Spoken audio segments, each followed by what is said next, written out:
Good morning everyone! Welcome to my channel and it's me again, ang inyong chismosong Kaal the Vlogger.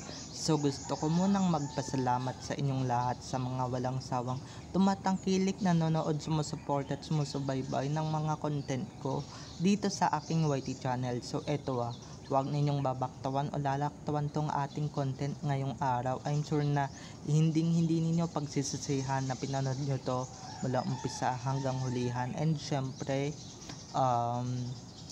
huwag kayo mag-i-skip ng segment start to finish, okay? So eto na, dumako na tayo sa ating main topic for today's video agad-agad. Eto na nga, pamunta naman tayo sa kasal ni Jose Manalo at Mergine. Okay, dahil nga eto, usap-usapan at putok na putok to sa social media ngayon. Tila nag-cross nga ang landas ng Aldab sa iisang event. Syempre, kahit na hinaharangan ng sibat o hinaharangan siya ng management, kahit na hinaharangan si Alden ng management niya ng sibat, walang makakapigil sa kanya na pumunta sa kasal ng isa sa mga kaibigan niya or sa isa sa mga legit na kaibigan niyang si Jose Manalo. So eto na guys, watch this. Mamaya ipapaliwanag sa inyo ng buong buo. So eto na guys, watch this. Ba't pala kayo nagbabayonet? Dada, eto na tayo. Fine, nanitino eh. At kung nakita nyo na ngayong recap, once again, si TTO sa mga admins. So maraming salamat sa inyong lahat, kasi kung hindi dahil sa inyo, wala ako dito sa kinalalagyan ko. And syempre, thank you so much sa mga nagbibigay sa akin ng updates. And syempre, patuloy pa rin akong pinagkakatiwalaan na ilabas ang mga legit informations tungkol sa dalawa.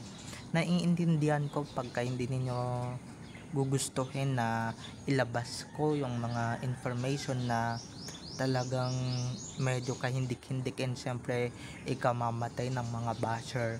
So eto na, dumako na tayo sa ating main topic for today's video.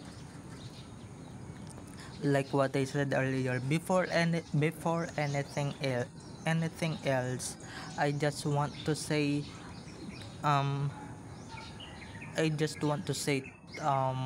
congratulations to Mr. and Mrs. Manalo, Jose Manalo and Mergine, okay, na dating ibe-babe. So ayun, eto na nga, kahit naharangan ninyo ng sibat yan, harangan ninyo ng panayan si Alden Richards, guys, kahit naharangan ninyo ng harangan yan si Alden na hindi pumunta or hindi makadalo sa kahit anumang double cards na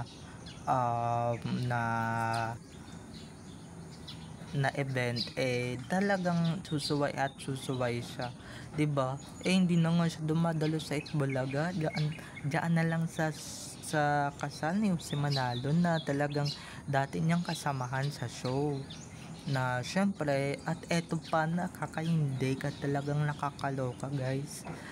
Nag-cross ang landas ng mag-asawang Alden at Min, oh my gosh, o ng kahit na, diba, kahit na masama ang ugali or masama ang pinakitang ugali nila kay Alden, talagang pumunta si Alden Richards sa kasal ng isa sa mga kaibigan niyan sa showbiz. And syempre, isa sa mga kasamahan niya sa show na si Jose Manalo, kahit nawala na si Alden sa show, still may communication pa rin sila ni Kuya Jose. And syempre, diba, kung napapansin niyo, Louis Vuitton ata or Chanel ang regalo ni Alden. Diba, may nakaka-afford ba ng ganyang pang regalo sa kasal? Wala, diba? Nga maski nga yung ibang artista dyan or ibang starlet, hindi nila kayang i-afford dyan. Maliban talaga kung ilang pong taon ka na sa showbiz. Pero guys, ang hinala ko talagang bumili ng regalo, walang iba kung hindi si Main. Dahil si Main guys, mahilig talaga yan sa branded and syempre sa mga ganyang stuff. Okay, like stuff like that na diba, isa lang naman ang ang mahilig sa ganyang bag na pangbabae. Di ba walang iba kundi si Maine. At take note walang Mr. Spotted dyan, walang Mr. Spotted dyan sa wedding na yan, kaya free or kung meron man talagang inutusan lang yun para sa ganon, 'di ba? Para mapaniwala yung mga army na nandoon sila, na magkasama sila, syempre na sweet sila. Halatang halata naman guys na hindi naman talaga sila sweet at hindi naman sila, 'di ba? Ba't siya nandun? Anong papel niya, 'di ba? Kahit na nandun siya sa video, nandun siya sa mismong kasal, anong papel niya? Hindi naman siya kaibigan ng kinasal at hindi naman siya kaibigan ng babae. Lalong-lalo na guys, hindi naman siya nakasama ni Jose Manalo or ni Kuya Jose. Sa showman yan, may project na ba silang nagawa together? 'Di ba? Hindi kagaya ni Alden guys. May napagsama na sila bukod sa Itbulaga. Gumawa pa sila noon ng Lenten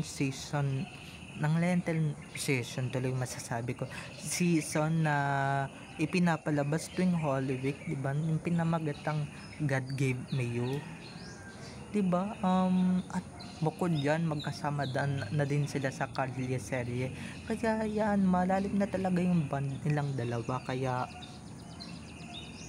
isa talaga yan si Kuya Jose sa pinakamabait at pinakaloyal na kaibigan ni Alden Richard since then, 'di ba? Na hindi nagbabago, hindi man lang umaalig sa sarsuela, 'di ba? Maski nga pinapakalat nila ang kasal na si Arjo at si Maine kahit nakasal na sila kuno, kahit nang pinapakalat nilang kasal na yung Armaine, 'di ba? Hindi pa rin nagbabago si Kuya Jose, hindi siya nag-congrats.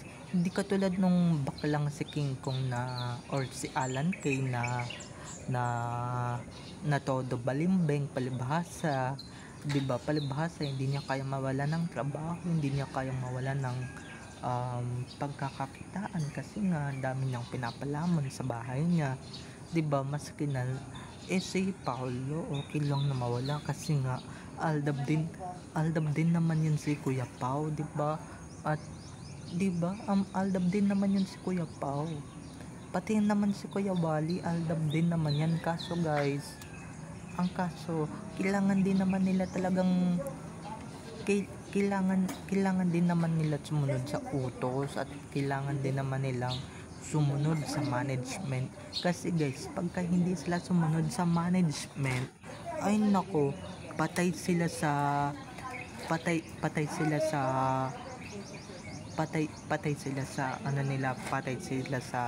management at patay sila doon sa boss na gusto silang bumaligtad kahit na ayaw nila. Wala silang choice kung hindi bumaligtad na kunwari, di ba, congrats, kunwari best wishes, kunwari ganito, ganyan, kunwari na ang pa-plastic, di ba, nagkukunwari at halatang nagkukunwari at halatang nagpa-plastikan lang. So ayun lang talaga yung masasabi ko mga ka-Aldab Nation, ha. Kahit na sabihin niyo, kahit na ipagpilitan nyo na nandiyan si Mr. Spotted, oo, nandiyan siya, pero di ba wala naman siyang kinalalaman doon sa kinasal. Wala naman siyang relationship na nag-build sa kinasal, 'di ba? Hindi naman niya kaibigan si Kuya Jose, hindi naman niya din kaibigan yung babae. So ba't siya nandoon? Para saan? Para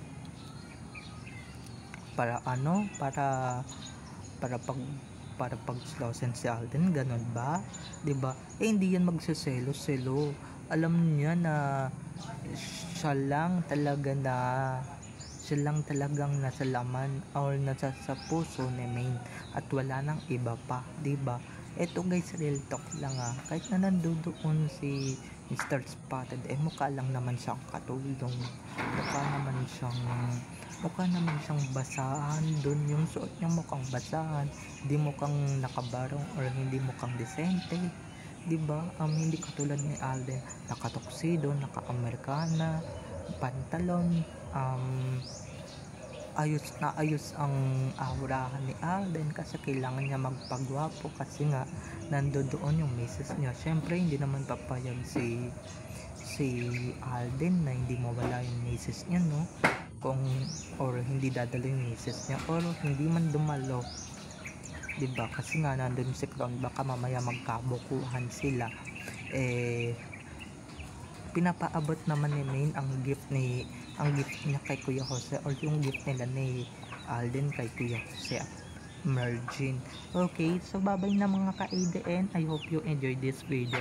So don't forget to subscribe to my YouTube channel and syempre huwag ninyong kalimutan na i-click ang notification bell para sa ganon ma-notified kayo sa mga susunod ko pang i-upload na mga videos tungkol kina Maine at Alden and syempre tungkol sa kanilang mga buhay-buhay inside or outside man yan sa showbiz. Okay, so eto na, ipopromote ko lang ulit, huwag ninyong kalimutan unahin sa MMFF ang pelikulang And the Breadwinner Is. So sa mga breadwinners dyan, bagay sa inyo itong pelikulang ito. Okay, so bye bye na, I love you all, enjoy watching everyone, bye bye.